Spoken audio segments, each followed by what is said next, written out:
Well, hello once again, pre-calculus students, and welcome to a new week's worth of notes and learning.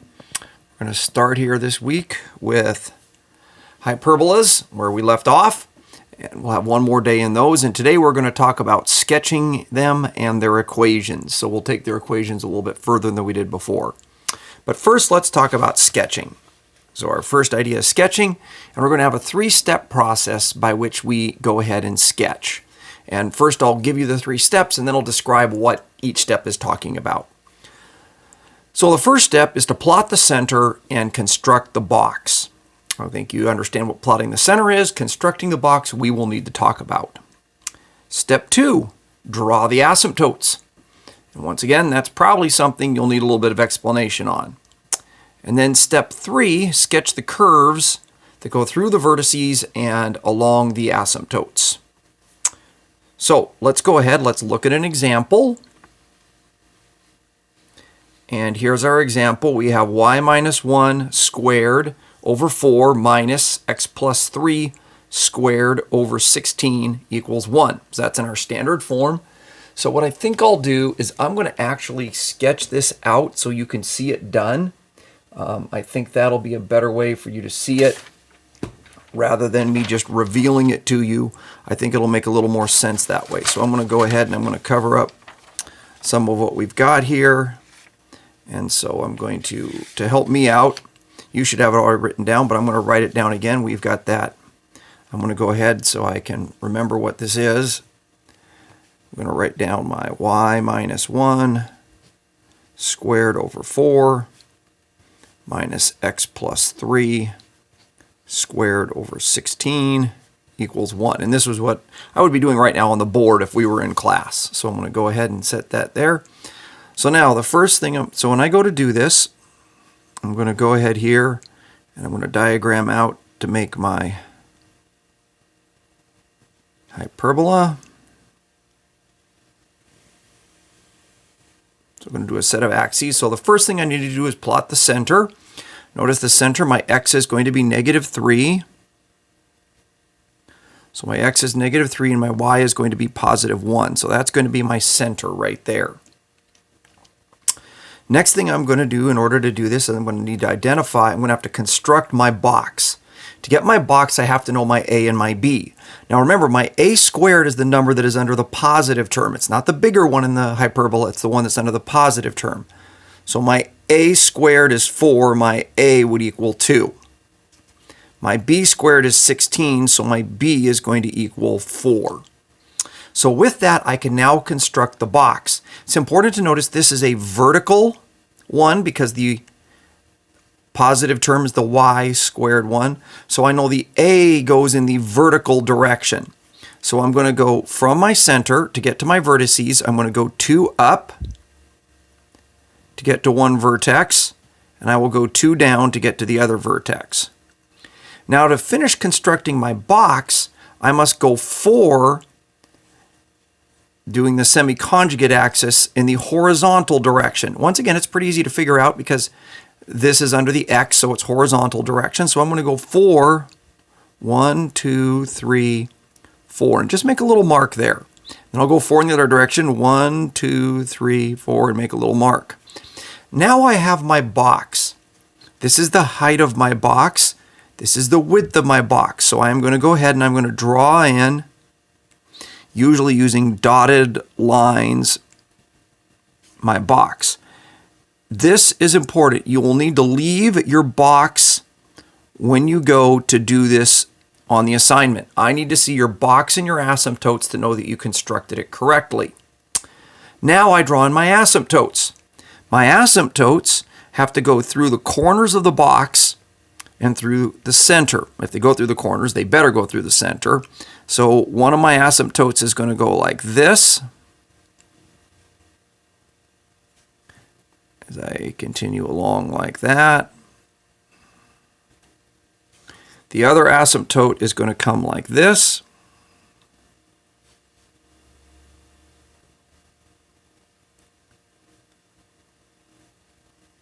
Like that. And it's going to go like this, going up in this direction. So now I'm going to go to sketch it. Well, I know it's vertical opening, so it's got to go between these asymptotes here, and it's got to hit the vertex. So as I sketch it, it's going to come along here, angle through, go through that vertex, and then head back towards the other asymptote.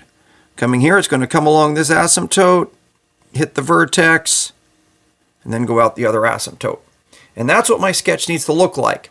When I look at your work, I need to see the box and the asymptotes. If I don't see the box and asymptotes, you're not going to get credit for doing it. I need to see the evidence that you constructed it by hand, which requires box and asymptotes. Sometimes students say, well, they're not actually part of the function. They shouldn't be graphed, and they want to go erase them. Don't erase them. Okay, they're dotted lines. We know they're not actually there. They're just indicating how we constructed it. The key is the solid lines are our actual function. Okay, so now you can see I can go ahead and reveal that. Looks very similar to what we just did. And so now you can see how that was constructed. All right, let's go ahead and let's talk some about their equations. This really isn't anything new. It's just taking what we learned on Friday a little bit further. The key here with the equations is to know that the eccentricity is measured exactly the same as it was with an ellipse. It is going to be c over a. Only in this case, it'll be greater than 1 because c will be bigger than a in a hyperbola. So here's an example. They give us that the center is 0, 0. They give us that the b measurement is 10. And they give us that the eccentricity is 13 over 12. And they want us to find the equation for this hyperbola. Well, the first thing that I notice is, as I look at this here, I do need to know, well, I don't know from that which way it opens. So it does tell me it has a vertical focal axis. That means it does open up vertically. So I know which equation I have to grab. So I grab my equation for vertical. That means that my y squared is going to come, my y term is going to come first. And now all I know, in order to get this equation, I must fill in h, k, a, and b. Well, I've got 3 already. I've already got h and k, the center is 0, 0. That's easy enough to do. And I've got b is 10, so I could fill that in.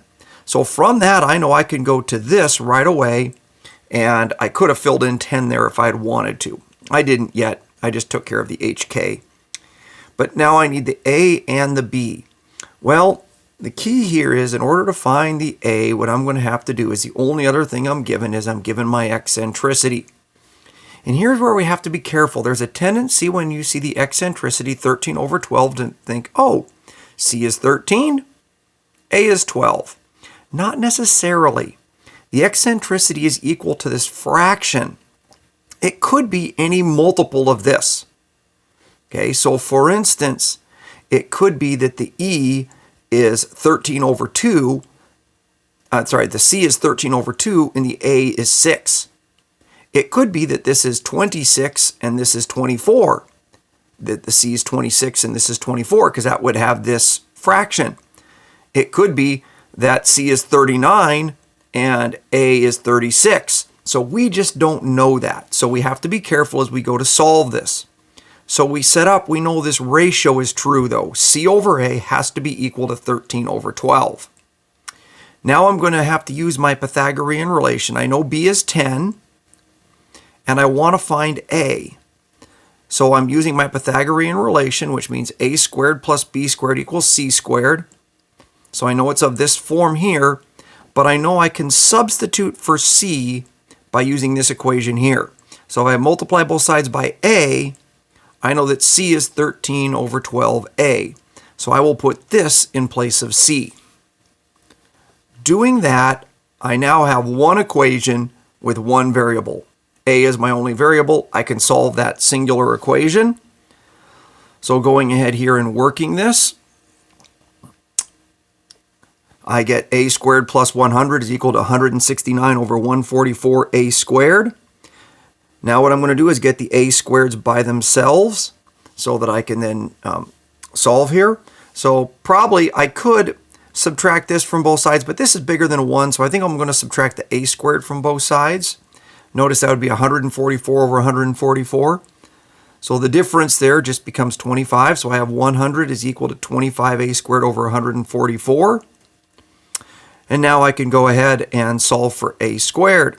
So multiply both sides by 144 over 25, which ends up, the 25 cancels with a 100 and gives me 4 times 144, which is 576. Fortunately, this does have a perfect square. It's 24. So I see that this the A is 24 actually means the C in this case is 26, although we don't need the C. All we need is the A so that we can finish off our equation.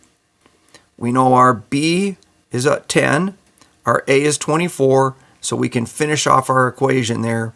We already know our A squared is 576. We really didn't even have to solve for A, because all we needed was A squared for our equation. We could have just stopped there and put it in there to get our equation. All right. Let's look at one more example of getting an equation. We're told we have transverse axis endpoints of -2, 3, and 5, 3. That's a fancy way of saying those are the vertices, because the transverse axis is the one that goes between the vertices. The other one is called the conjugate axis. And we're told that the slope of an asymptote is 3 over 2. Once again, that does not mean that that is B and that is A. Or in this case, since this one opens up horizontally, we see that the change is horizontal. We know that the A is in the horizontal direction, so this corresponds to A, this corresponds to B. But once again, it's the ratio of B to A is 3 over 2. So I know, because this is changing horizontally, this is a horizontally oriented hyperbola. So I use my form for a horizontal one, where the x is the one that's squared and the a is underneath the positive one there. I should say the x is the one that's positive. And I must find my h, my k, my a, and my b. Well, my k is easy, because my k is just going to be 3, because that value is not changing. It's going to be, my h is going to be halfway between -2 and 5. The easiest way to do that is add them up. Get 3, divide by 2, it's 3 over 2. So my hk becomes 3 over 2, 3. So I can substitute that in to my equation right there. But now I've got to get my a and my b. Well, notice here, your a, or I should say our a, we can tell the distance here from 3 over 2 to 5 is going to be 7 over 2. So I can just measure that. So I know what a is. So now I have to get b, but I know it's in this ratio here. So I know that b over a is 3 over 2. Solving that, if I put a in there, I get b over 7 over 2 equals 3 over 2. Well, multiplying both sides by 2 over 7, I get, multiplying both sides by 7 over 2, I get b is 21 over 4. So then b squared would be 21 squared over 4 squared. So here's my final answer. My a squared is 49 over 4. My b squared is 441 over 16. This is fine if you want to leave it like that. And a lot of times we don't like fractions in fractions, so we will go ahead here and we'll multiply this by the reciprocal and realize it can also be written this way, which is a little cleaner in its expression if you write it like that. So either way is okay.